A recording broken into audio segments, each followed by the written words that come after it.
यह कहानी है हैना नाम की लड़की की, जिसे 15 साल के लड़के से प्यार हो जाता है। उसके बाद दोनों क्या क्या करते हैं, क्या इनका रिलेशन चल पाएगा, यह हम आज की इस वीडियो में देखने वाले हैं।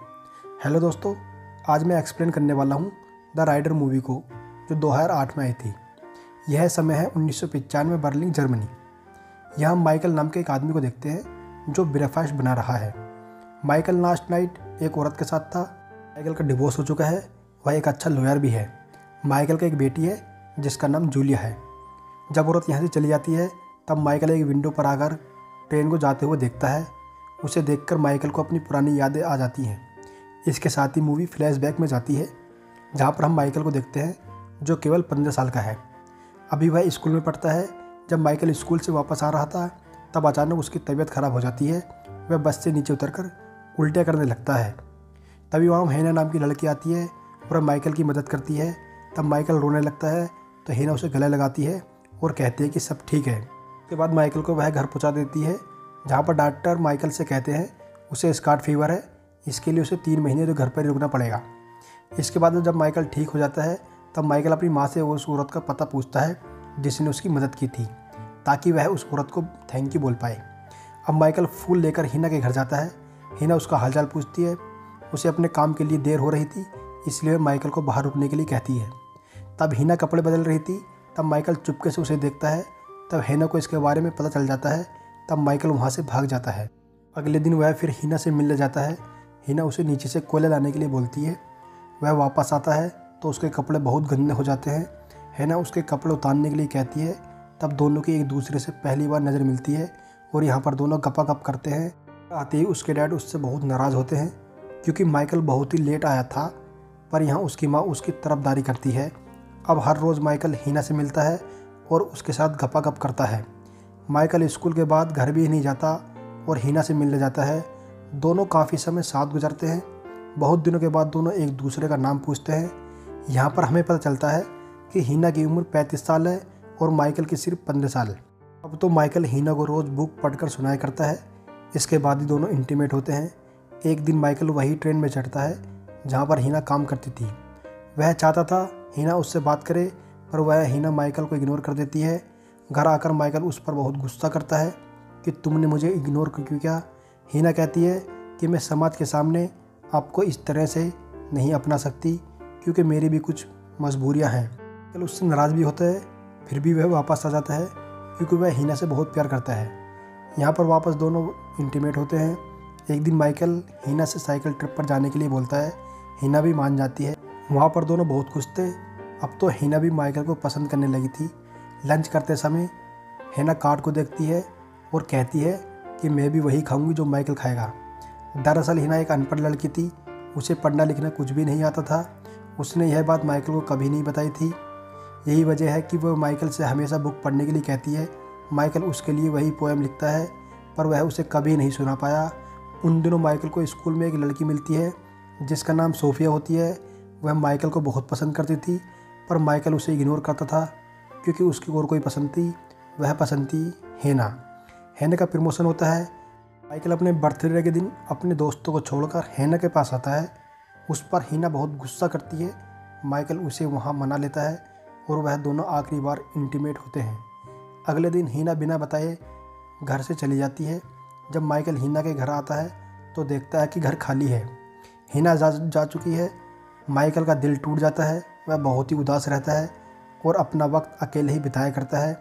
ऐसे ही 8 साल बीत जाते हैं। माइकल अब 23 साल का हो चुका है। माइकल अब लॉ स्कूल में पढ़ता है। यहाँ एक सीनियर आता है। सारे स्टूडेंट को केस ट्रायल देखने के लिए पर ले जाया जाता है। यह केस दरअसल नाजी लोगों के द्वारा 324 महिलाओं के मारे जाने का है। इन औरतों पर केस है कि उन्होंने 300 औरतों को एक जलते हुए चर्च में मरने के लिए छोड़ दिया। अगर वह चाहती तो उन्हें बचा सकती थी। इनमें से एक नाम हैना भी होता है। माइकल जब यह सुनता है तो उसे यकीन नहीं होता। इसके साथ उसने अपने बचपन के कुछ खूबसूरत पल बिताए। वह ऐसा कभी नहीं कर सकती। माइकल ये मानने को तैयार नहीं होता कि हैना किसी को मार सकती है, बल्कि उसने तो उसकी मदद की थी जब वह बीमार था। उन 324 में से बच गई थी। उसने उन सब पर बुक लिखी, इसलिए उस समय बहुत अत्याचार हो रहा था। हैना पर आरोप है कि उसने अपने साथियों के साथ मिलकर उनको मरने दिया। हैना ने कहा कि अपने रूल को फॉलो कर रही थी, पर जज ने कहा इतना काफ़ी नहीं है तुम्हें अपनी बेगुनाही साबित करने के लिए। वह बाकी की औरतें जो हिना के साथ थी वह एक हो जाती हैं और प्लानिंग बनाती हैं, अगर सारे इल्ज़ाम हिना पर डाल दे तो हम बच सकते हैं। वह सभी अदालत में हिना के खिलाफ गवाही देती हैं और झूठी रिपोर्ट तैयार करती हैं। उस रिपोर्ट की कॉपी अदालत में भी थी। हिना बेगुनाह साबित हो सकती थी अगर उसकी हैंडराइटिंग उस रिपोर्ट से मिलाई जाए। अब सच सामने आ जाता, पर जैसे ही हिना के हाथ में पेन और पेपर दे दिया जाता है तो वह कुछ भी लिखने से इनकार कर देती है और शर्मिंदगी की वजह से सारा इल्ज़ाम अपने सर ले लेती है। क्योंकि हिना को पढ़ना लिखना नहीं आता था, माइकल को भी यह बात का पता चलता है कि क्यों हिना मुझसे हमेशा पढ़ने के लिए बोलती रहती थी, और हिना को उम्र कैद की सज़ा सुनाई दी जाती है और बाकी लेडीज़ को 4 साल 3 महीने की। माइकल अपने सर से हिना के बेगुनाही होने की बात करता है। वह कहता है कि हिना पढ़ी लिखी नहीं थी तो वह रिपोर्ट कैसे लिख सकती है, पर ऑफिसर कहते हैं कि अब कुछ नहीं हो सकता क्योंकि हिना ने अपना गुनाह खुद कबूल किया है और अब कोर्ट भी उसे सज़ा सुना चुकी है और वह इस तरह से अपने पहले प्यार को जेल जाते हुए देखता है। उसकी आंखों में आंसू थे, वह कर भी क्या सकता था। उसे हिना से मिलने की परमिशन भी मिलती है, पर वह उसे मिले बिना ही वापस आ जाता है क्योंकि कहीं ना कहीं हिना के साथ वही करना चाहता था जो हिना ने उसके साथ किया था। अब माइकल अपनी लाइफ में बिजी हो जाता है, वह शादी करता है। उसके बाद उसकी एक बेटी होती है जिसका नाम है जूलिया, पर वह अपनी वाइफ के साथ कभी खुश नहीं रह पाया क्योंकि वह हमेशा से हिना से प्यार करता था, इसलिए उसका डिवोर्स हो जाता है। एक दिन उसे वही पुरानी किताबें मिलती हैं जो वह हिना को पढ़कर सुनाया करता था। वह बुक्स को पढ़कर रिकॉर्ड करता है और जेल में हिना को भेजता है।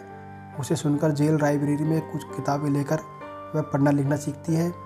कुछ दिन बाद वह माइकल को एक लेटर लिखती है और जवाब पाने की उम्मीद करती है, पर माइकल ने कभी वापस उसको जवाब नहीं दिया। ऐसे ही 20 साल गुजर जाते हैं। वह बूढ़ी हो चुकी है। उसके अच्छे व्यवहार की वजह से जेल से उसे जल्दी छोड़ा जा रहा है। हिना की फैमिली और फ्रेंड न होने के कारण जेल के स्टाफ ने माइकल को कॉन्टैक्ट किया और कॉन्टैक्ट के नाम पर माइकल के अलावा हिना के पास कुछ नहीं था।